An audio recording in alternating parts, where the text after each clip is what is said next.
Phineas Gage.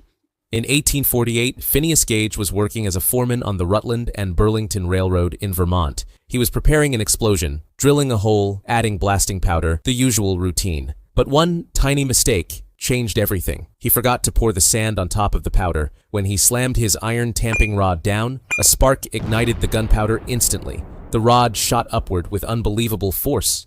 It entered Gage's left cheek, passed behind his eye, tore through the front of his brain, and blasted out the top of his skull. It landed about 25 meters away, soaked in blood and tissue.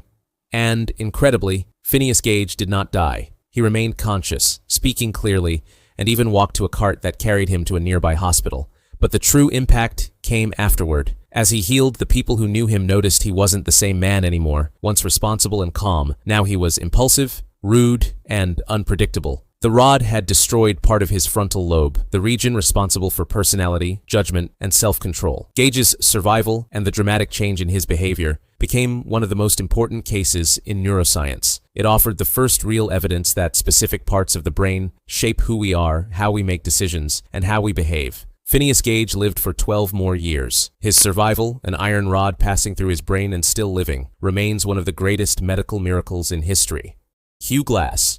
Hugh Glass was part of a fur-trapping expedition in the 1820s, deep in the unforgiving American wilderness. While scouting ahead, he suddenly stumbled upon two bear cubs, and before he could react, their mother charged. The attack was brutal. The grizzly crushed him. It clawed his face. It nearly ripped out his throat. It even broke his leg.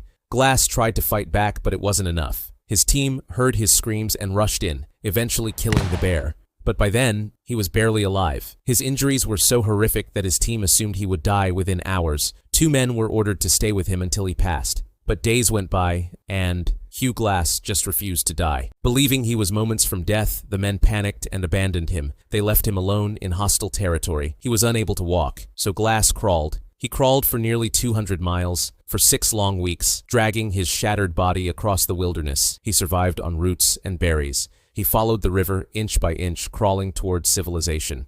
Against all odds, Hugh Glass reached safety. His journey became one of the most legendary survival stories in American history. A man left for dead, who refused to die. Hugh Glass didn't just survive a grizzly attack, he survived the wilderness itself, crawling 200 miles on nothing but roots and berries. Harrison Okene. A man who survived 3 days at the bottom of the ocean, completely alone. In May 2013, a tugboat crew off the coast of Nigeria was carrying out routine work. Then, a massive ocean swell slammed into the vessel. In seconds, the ship capsized and plunged 30 meters underwater.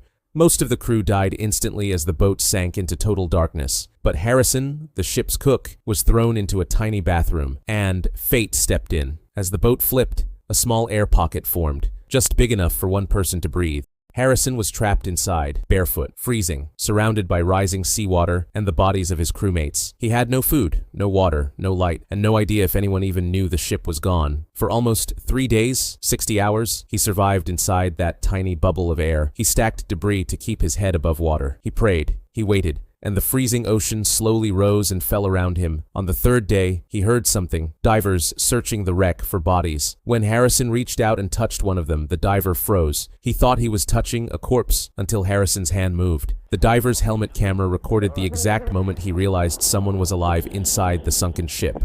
Against all odds, Harrison Okene was rescued in a pressurized chamber and brought safely to the surface. The sole survivor of the entire crew. They call him the Miracle Man of the Atlantic. Vesna Vulovic. In January 1972, a Yugoslav Airlines DC-9 was cruising over Czechoslovakia when disaster struck. A sudden explosion ripped the plane apart at 33,333 feet midair. Wreckage and passengers began falling from the sky. There were 28 people on board. Only one lived. That one was Vesna, a 22-year-old flight attendant who had been in the rear of the plane when the explosion hit. She was trapped inside a section of the fuselage as it plummeted downward, unconscious, strapped to her seat. Free falling for more than 3 miles through freezing air. The wreckage slammed into a snowy mountainside, crashing through a dense patch of trees. The angle of the fall, combined with the snow, created just enough cushioning to keep her alive. Scientists later called her survival almost statistically impossible. Rescuers found her barely alive. Her skull was fractured, her spine was crushed, both legs were broken, her internal injuries were severe. Doctors didn't think she'd make it through the night, but Vesna did. After months of surgeries and rehabilitation, she recovered and eventually walked again. Her fall was officially recognized by Guinness World Records as the highest fall ever survived without a parachute. Vesna Vulovic didn't just survive a plane explosion, she survived falling from the sky. Tsutomu Yamaguchi, the man who survived 2 atomic bombs in 3 days. In the summer of 1945, Yamaguchi was in Hiroshima for a work assignment. On the morning of August 6th, he was walking through the streets when a blinding white flash tore across the sky. A US B-29 had dropped the first atomic bomb. The explosion blasted him off his feet. He was about 3 kilometers from ground zero. His eardrums burst, his body burned, and the entire city around him was instantly destroyed. But somehow, he survived. The next day, desperate to get home, he boarded one of the few trains still operating. His destination was Nagasaki. Despite his injuries, Yamaguchi reported for work on August 9th to explain what he had witnessed in Hiroshima. As he described the flash of light, the sky suddenly lit up again. Another atomic bomb had been dropped, this time on his hometown. He was thrown to the ground once more, and, unbelievably, he survived again. Burned, deafened, exposed to intense radiation twice in 3 days. But Yamaguchi lived. He recovered from his injuries, raised a family, and lived to the age of 93. The Tham Luang miracle.